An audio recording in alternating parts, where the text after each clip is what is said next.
Bismillahirrahmanirrahim. Assalamualaikum warahmatullahi wabarakatuh. Waalaikumsalam. Alhamdulillahirabbil alamin. Puji syukur kita panjatkan kehadirat Allah Subhanahu wa taala yang mana pada kesempatan menjelang siang hari ini kita bisa bertemu bersama di ruangan kantor SDN Kendal Rongkop tanpa kurang suatu apa. Sebelumnya saya mengucapkan terima kasih kepada rekan-rekan, Bapak Ibu guru beserta karyawan SDN Kendal Rongkop bahwasanya pada pagi hari ini kita meluangkan waktu untuk kita bersama berbagi praktik baik dalam rangka sosialisasi modul 1.4 budaya positif yang telah saya peroleh di modul 1.4. Langsung saja untuk mengikat waktu, sosialisasi modul 1.4 budaya positif. Saya selaku calon guru penggerak angkatan 8 Kabupaten Gunung Kidul, Rizka Azhar Lutfia Erva, segera dimulai. Budaya positif. Arti budaya. Kata budaya merupakan bahasa yang berasal dari bahasa Sanskerta yaitu budaya, yang merupakan bentuk jamak dari budi yang memiliki arti budi atau akal. Sedangkan dalam bahasa Inggris, budaya dikenal dengan kata culture yang berasal dari bahasa Latin color yang memiliki arti mengolah atau mengerjakan. Budaya merupakan pola atau cara hidup yang terus-menerus berkembang oleh sekelompok orang dan diturunkan pada generasi berikutnya. Nah, budaya positif itu adalah sesuatu yang berada di sekolah yang harus kita kembangkan. Artinya adalah nilai-nilai, keyakinan-keyakinan dan kebiasaan-kebiasaan di sekolah yang berpihak kepada murid sehingga dapat berkembang menjadi pribadi yang kritis, penuh hormat dan juga bertanggung jawab. Dalam materi budaya positif modul 1.4, kami belajar eksplorasi konsep budaya positif, di mana di sini kita belajar perubahan paradigma yang berupa stimulus respon lawan dan berupa teori kontrol, arti disiplin dan 3 motivasi perilaku manusia, 5 kebutuhan dasar manusia, segitiga restitusi, dan juga 5 posisi kontrol. Nah, di dalam teori kontrol kita belajar tentang keyakinan kelas, hukuman, dan juga penghargaan yang akan kita berikan kepada peserta didik kita. Yang pertama, perubahan paradigma budaya positif. Paparan Dr. William Glasser dalam kontrol teori untuk meluruskan beberapa miskonsepsi tentang kontrol. Yang pertama yaitu ilusi guru, bagaimana ilusi guru mengontrol murid, kemudian ilusi bahwa semua penguatan positif, efektif, dan juga bermanfaat, ilusi bahwa kritik dan membuat orang merasa bersalah dapat menguatkan karakter, ilusi bahwa orang dewasa memiliki hak untuk memaksa. Ini kesemuanya adalah berupa ilusi. Yang pertama, ilusi guru mengontrol murid. Di sini pada dasarnya kita tidak dapat memaksa murid untuk berbuat sesuatu. Jikalau murid tersebut memilih untuk tidak melakukannya, walaupun tampaknya kita sedang mengontrol perilaku murid tersebut, hal ini karena murid tersebut sedang mengizinkan dirinya untuk dikontrol. Nah, saat itu bentuk kontrol guru menjadi kebutuhan dasar yang akan dipilih oleh seorang murid. Teori kontrol menyatakan bahwa semua perilaku memiliki tujuan, bahkan terhadap perilaku yang tidak disukai sekalipun. Yang kedua, bahwa ilusi semua penguatan positif efektif dan bermanfaat. Penguatan positif atau rujukan adalah bentuk kontrol.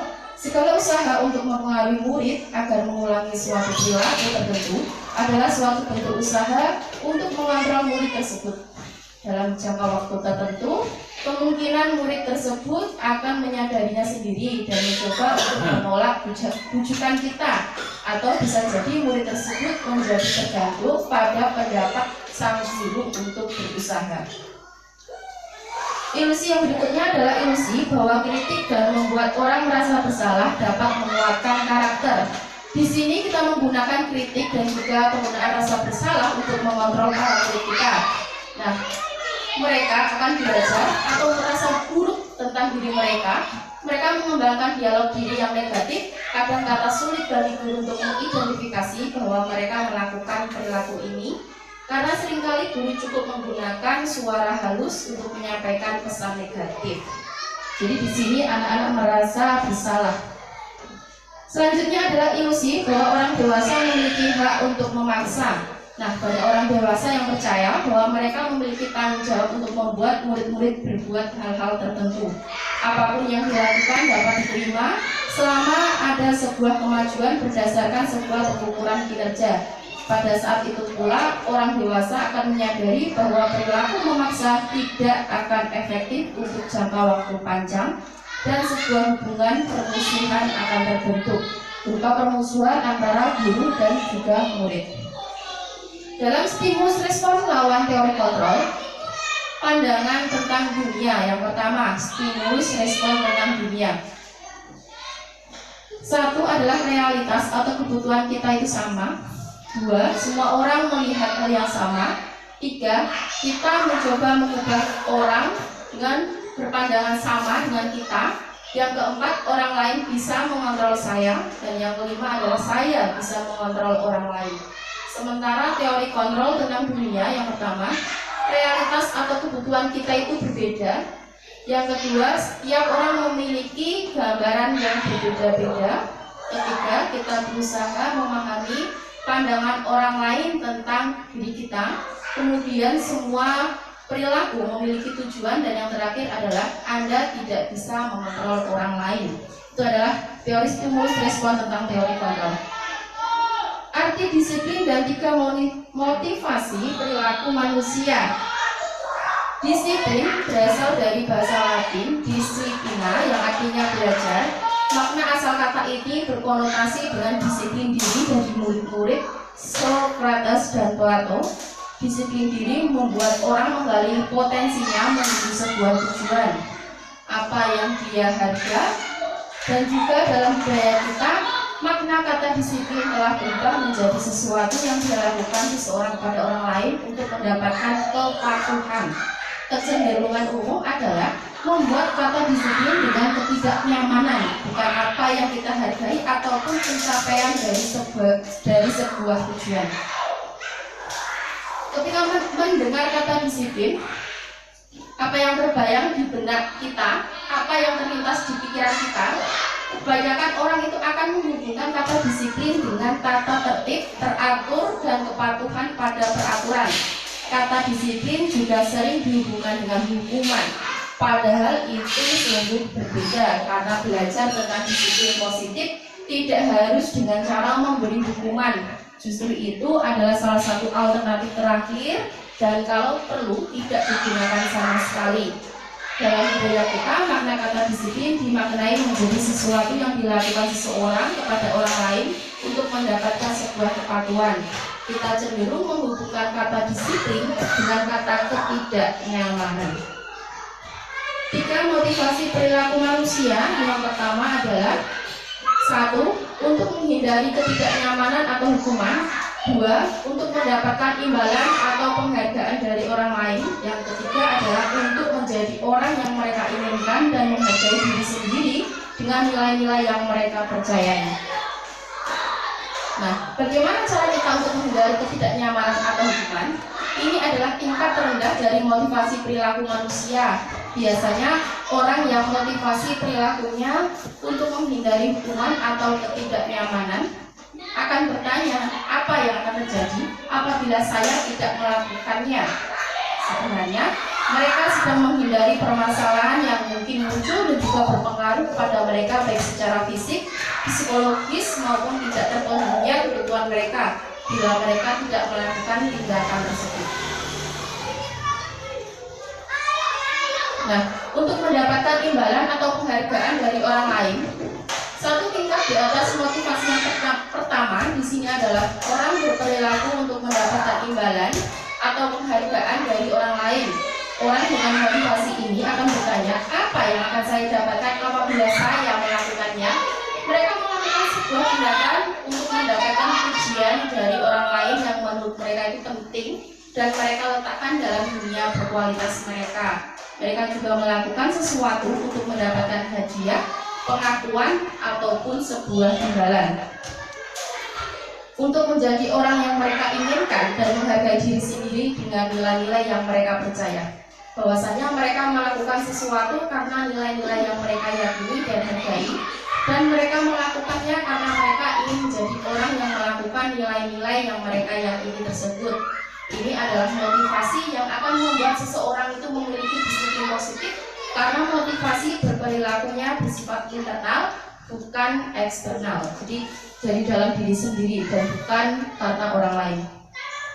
Nah, selanjutnya yang akan kita praktekkan nanti adalah keyakinan kelas, hukuman, dan penghargaan. Di sini untuk terbentuknya budaya positif, pertama-tama perlu diciptakan dan disepakati keyakinan-keyakinan atau prinsip-prinsip dasar bersama di antara para warga kelas. Keyakinan yaitu nilai-nilai kebajikan atau prinsip-prinsip universal yang disepakati bersama secara universal, lepas dari latar belakang suku, negara, bangsa, maupun agama. Menurut Gosen yang dikeluarkan pada tahun 1998, bahwa suatu keyakinan akan lebih memotivasi seseorang dari dalam atau memotivasi secara intrinsik. Keyakinan kelas, hukuman, dan penghargaan ini lanjutan. Mengapa keyakinan kelas? Mengapa kok bukan peraturan kelas saja? Nah, mengapa adanya keyakinan kelas penting untuk terbentuknya sebuah budaya positif? Bagaimana mewujudkan sebuah keyakinan kelas yang efektif? Suatu keyakinan akan lebih memotivasi seseorang dari dalam atau intrinsik untuk memotivasi secara intrinsik tadi.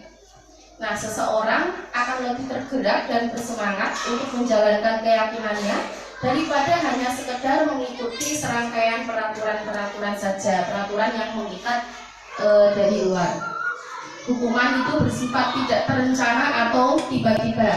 Nah, hukuman bersifat satu arah dari pihak guru yang memberikan, dan juga murid hanya menerima suatu hukuman tanpa suatu diskusi atau pengarahan dari pihak guru, baik sebelum ataupun sesudah mengalaminya. Hukuman yang diberikan bisa berupa fisik maupun verbal, dan murid disakiti oleh suatu perbuatan atau kata-kata. Disiplin sendiri dengan bentuk sanksi atau konsekuensi sudah terencana atau sudah disepakati. Al-Fikwan dalam Punishment by Reward tahun 1993 yang dilakukan wawancara ASCD Annual Conference Maret tahun 1995 mengemukakan bahwasannya penghargaan maupun hukuman yaitu cara-cara mengontrol perilaku seseorang yang menghancurkan potensi untuk pembelajaran yang sesungguhnya. Menurut Kohn, secara ideal, tindakan belajar itu sendiri adalah penghargaan sesungguhnya. Kohn selanjutnya juga mengemukakan bahwa alasan mengapa penghargaan justru sama seperti menghukum seseorang. Nah, pengaruh jangka pendek dan jangka panjang penghargaan itu berlaku untuk mendapatkan seseorang melakukan sesuatu dalam jangka waktu yang pendek atau singkat. Jika kita menggunakan penghargaan lagi dan lagi, maka orang tersebut atau siswa tersebut akan bergantung kepada penghargaan yang diberikan serta kehilangan motivasi dari dalam diri mereka sendiri. Jika kita mendapatkan penghargaan untuk melakukan sesuatu yang baik, maka selain kita senantiasa berharap mendapatkan penghargaan tersebut lagi, kita pun menjadi tidak menyadari tindakan baik yang telah kita lakukan. Jadi istilahnya mengharapkan imbalan. Nah, pengaruh jangka pendek dan juga jangka panjang. Di sini penghargaan berlaku untuk mendapatkan seseorang melakukan sesuatu dalam jangka waktu yang pendek. Jika kita menggunakan penghargaan lagi, maka orang tersebut akan bergantung pada penghargaan yang diberikan serta kehilangan motivasi dari dalam diri mereka sendiri. Penghargaan tidak efektif. Suatu penghargaan adalah suatu benda atau peristiwa yang digunakan yang dibuat dengan persyaratan hanya jika Anda melakukan hal ini, Anda akan mendapatkan penghargaan yang diinginkan.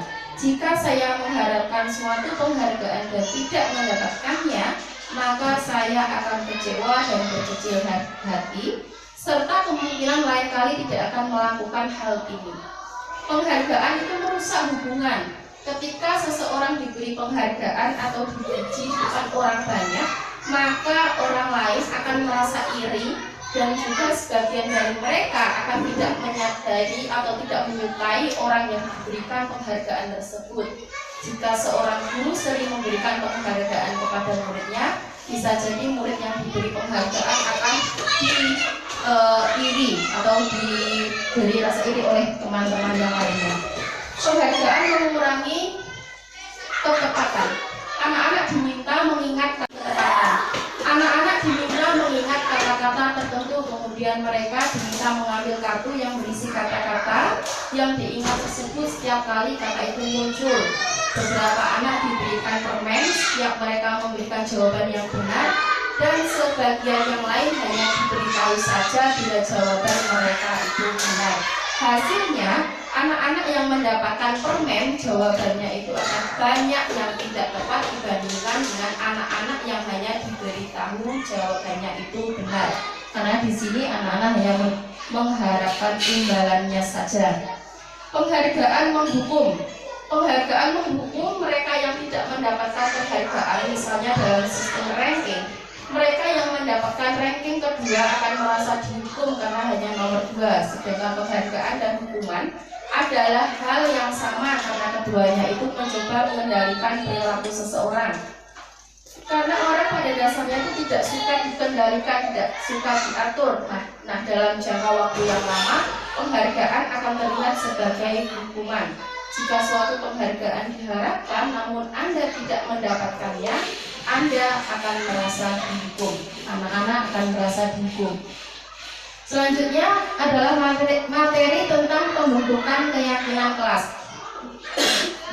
Keyakinan kelas bersifat abstrak daripada peraturan yang lebih rinci dan juga lebih konkret. Keyakinan kelas berupa pernyataan universal. Pernyataan keyakinan kelas senantiasa dibuat dalam bentuk yang positif. Keyakinan kelas hendaknya tidak terlalu banyak sehingga mudah diingat dan dipahami oleh semua warga kelas. Keyakinan kelas sebaiknya sesuatu yang dapat diterapkan di lingkungan tersebut. Semua warga kelas hendaknya ikut berkontribusi dalam pembuatan keyakinan kelas lewat kegiatan curah pendapat. Bersedia meninjau kembali apabila keyakinan kelas itu kurang ataupun perlu ditambahi.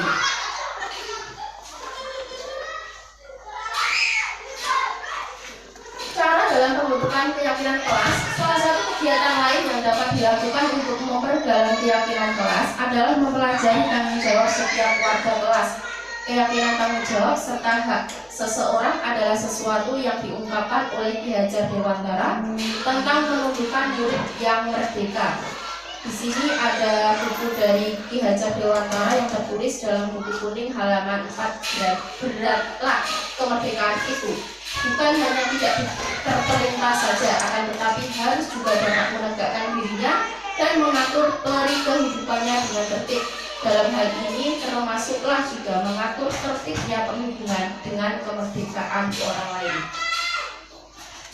5 kebutuhan dasar manusia yang kami pelajari. Yang pertama adalah kebutuhan bertahan hidup, kebutuhan akan cinta dan kasih sayang, kebutuhan penguasaan atau kebutuhan pengakuan atas kemampuan, kemudian kebebasan, kebutuhan akan pilihan, dan terakhir adalah kebutuhan kesenangan atau kebutuhan untuk merasa senang.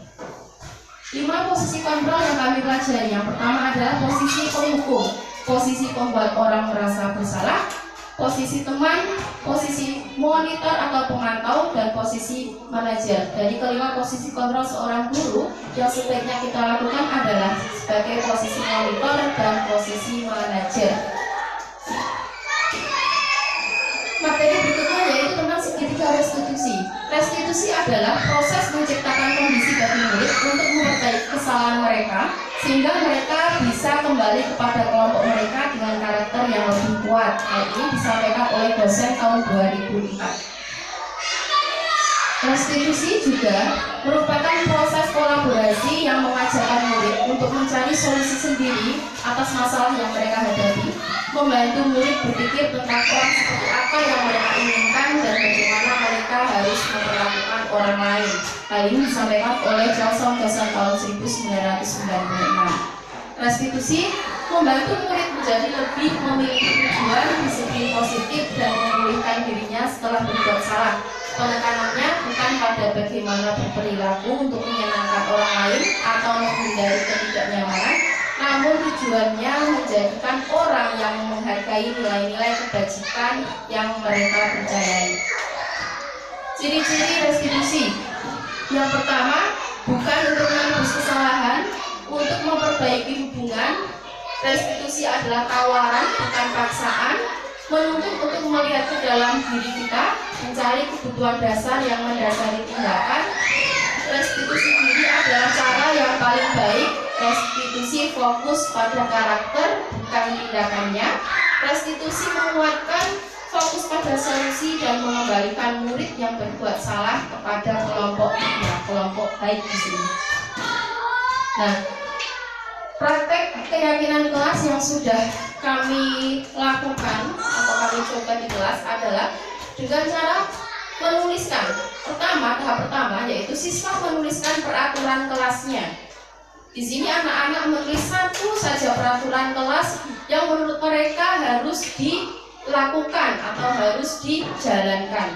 Setelah menulis masing-masing satu peraturan kelas, kemudian guru bersama-sama merubah peraturan kelas menjadi keyakinan kelas. Nah, peraturan kelas di sini kemarin yang dituliskan oleh anak-anak kelas 5 yaitu jangan ramai di kelas. 2. Tidak boleh melanggar peraturan.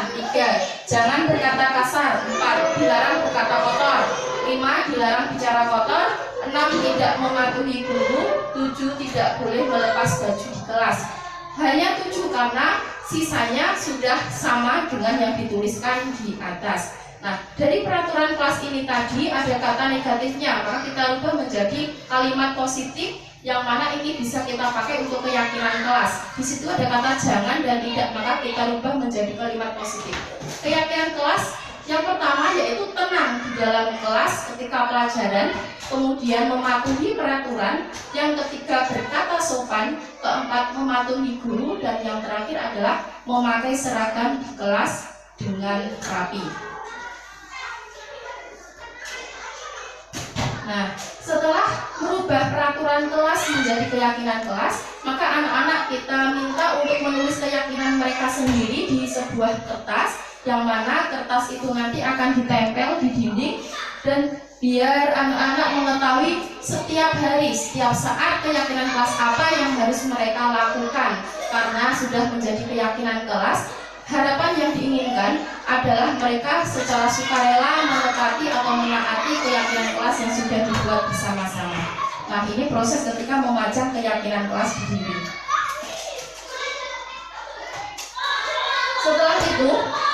Setelah itu kita minta anak-anak untuk membaca keyakinan kelas.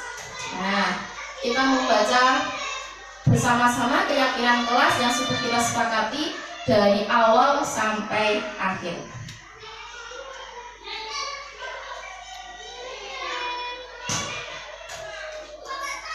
Selanjutnya, setelah kita melakukan keyakinan kelas atau pembentukan keyakinan kelas, yang terakhir adalah penerapan segitiga restitusi. Di mana penerapan segitiga restitusi ini adalah meminta anak yang membuat suatu kesalahan untuk menyadari kesalahannya dan juga mencari solusi sendiri dengan bantuan seorang guru apa yang sebaiknya mereka laksanakan untuk mengatasi mengatasi permasalahan tersebut.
Pasti ada alasannya. Pasti seru kan ya bermain sepak bola? Ya, bagaimana perasaanmu ketika bermain sepak bola? Baik, itu olahraga keselamatan sangat biasa. Sekarang kita akan berbicara tentang keyakinan kelas dan juga keyakinan sekolah. Apa yang kamu percaya? Bagaimana yang dulu kamu tunjukkan? Karena apa? Karena tidak menunjukkan orang lain juga. Mas Mahes merasa Mas Mahes adalah kamu paham betul tentang keyakinan sekolah kita. Nah, sekarang kita kembali ke permainan sepak bola Mas Mahes tadi. Nah, ketika Mas Mahes melakukan permainan sepak bola di teras kelas 6, apakah itu sudah mematuhi peraturan sekolah kita? Tidak. Seharusnya bagaimana, Mas? Baik, memang Mas Mahes mendapatkan rasa senang ya dengan bermain sepak bola tadi di teras. Tapi menurut Bisa ada cara lain untuk mendapatkan kesenangan, apa harus merugikan orang lain? Ya, bagaimana caranya, Mas?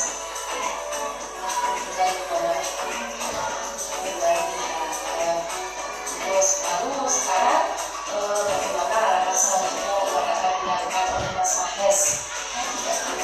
Mungkin tidak punya uang lalu.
Ya, itu tadi hanya sekilas tentang penerapan segitiga restitusi yang kami laksanakan di kelas.